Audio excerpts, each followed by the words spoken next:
Olá pessoal, tudo bem? Hoje eu quero compartilhar com vocês um trecho bíblico muito importante e que eu tirei aqui estudando o Evangelho de Lucas. Aqui nos diz claramente um relato, vou ler para vocês. Pegue aí na sua Bíblia, Evangelho de Lucas, capítulo 1, versos 1 a 4. Acompanhem comigo. Visto que muitos houve que empreenderam uma narração coordenada dos fatos que entre nós se realizaram, a vida de Jesus Cristo, conforme nos transmitiram os que desde o princípio foram deles testemunhas oculares e ministros da palavra. Igualmente a mim me pareceu bem, depois de apurada a investigação de tudo, desde sua origem, dar-te por escrito, ó excelentíssimo Teófilo, uma exposição em ordem, para que tenhas plena certeza das verdades em que foste instruído. Só 4 versículos do capítulo 1 do Evangelho de Lucas. E que riqueza de detalhes encontramos aqui. Acompanhem comigo. Diz aqui, primeiro, que havia muitas pessoas que fizeram narrações a respeito da vida de Cristo. Verso 1, vamos repetir. Acompanhem comigo na sua Bíblia. Evangelho de Lucas, capítulo 1, verso 1.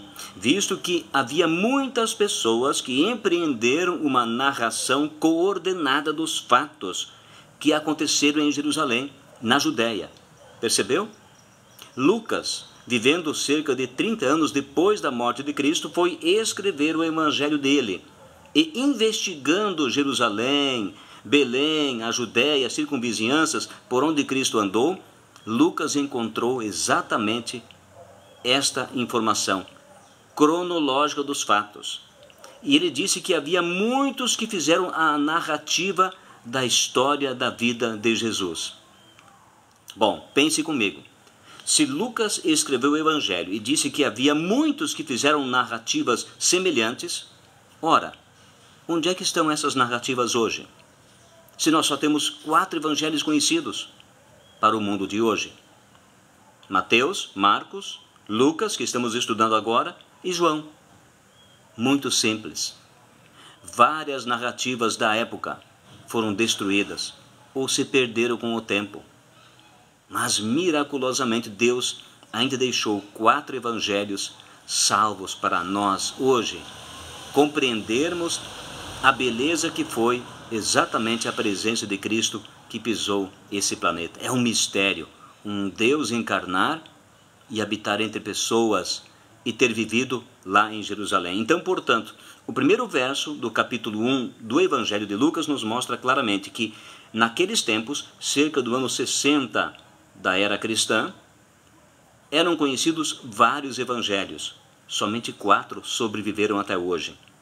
Verso 2, conforme nos transmitiram os que desde o princípio foram testemunhas oculares e ministros da palavra. Significa que, quando Lucas investigou a vida de Jesus e fez o evangelho dele, havia muitas testemunhas oculares ainda vivas naquela época.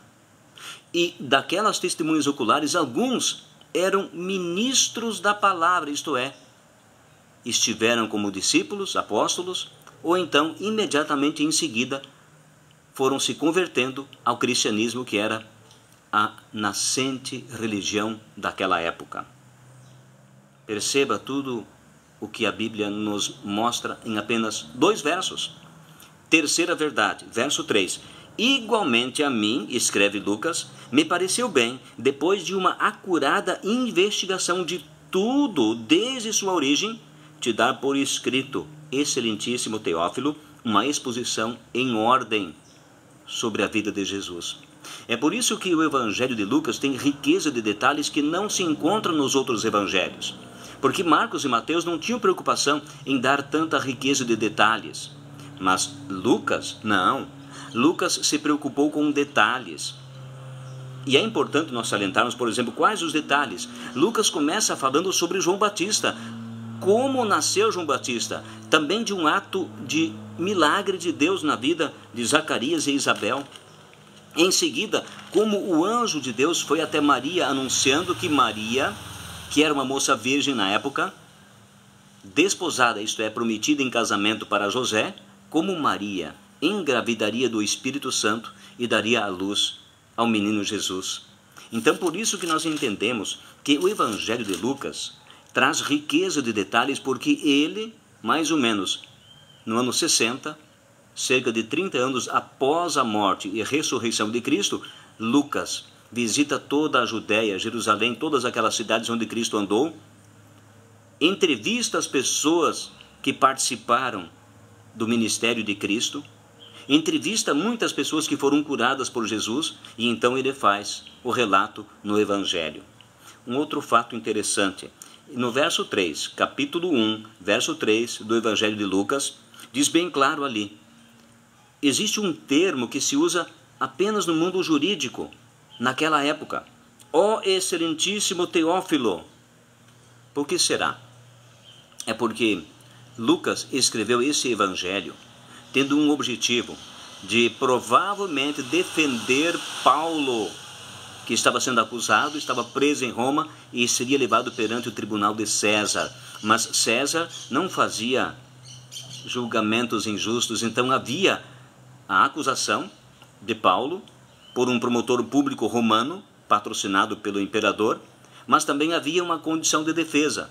Por isso que os juristas atuais e os teólogos atuais, quando leem o Evangelho de Lucas, entendem que o Evangelho de Lucas era uma espécie de defesa escrita, patrocinada por Lucas, para apresentar perante o tribunal romano do imperador, tentando defender o apóstolo Paulo.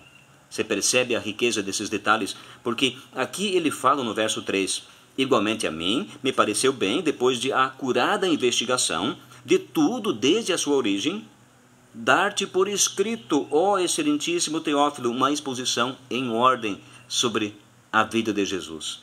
E o verso 4, por que Lucas escreveu este evangelho, primeiro para Teófilo e depois para outras pessoas?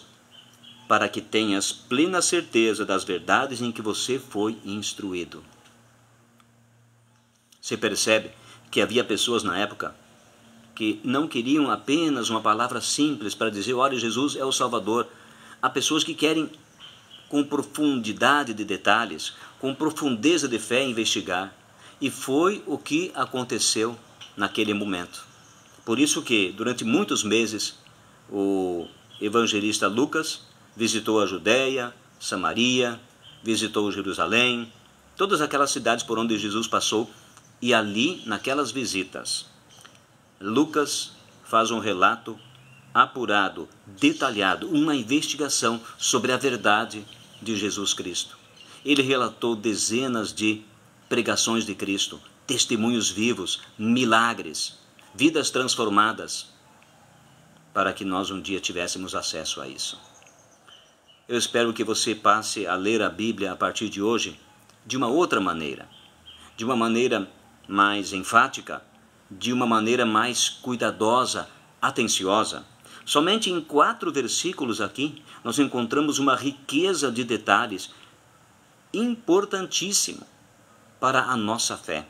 Primeiro, o Evangelho foi escrito depois de dezenas de testemunhas terem sido entrevistadas pelo próprio evangelista Lucas.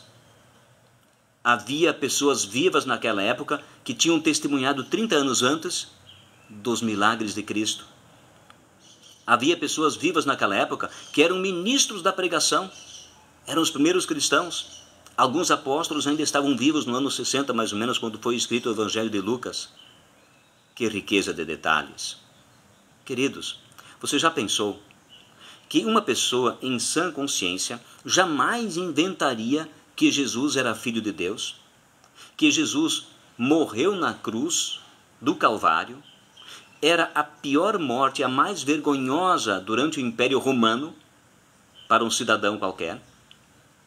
Aí depois eles inventam que Jesus ressuscitou no 3º dia, que subiu ao céu, e com toda esta característica, esse pano de fundo, estas pessoas inventariam tudo isso para pregar uma mensagem de que Cristo estava ressuscitado, estava no céu, é o nosso intercessor até hoje, e eles inventariam essa mentira e teriam disposição de pregar uma mentira viver esta mentira e, ainda pior, morrer por essa mentira, porque os primeiros apóstolos, os pais da igreja, a maioria perseguidos, os apóstolos todos foram martirizados, menos o João, que morreu provavelmente de velhice. Você percebe que uma história dessas, ela só tem um cunho de verdade, indica uma verdade profunda que você e eu precisamos investigar sempre e adequadamente para nunca sermos enganados.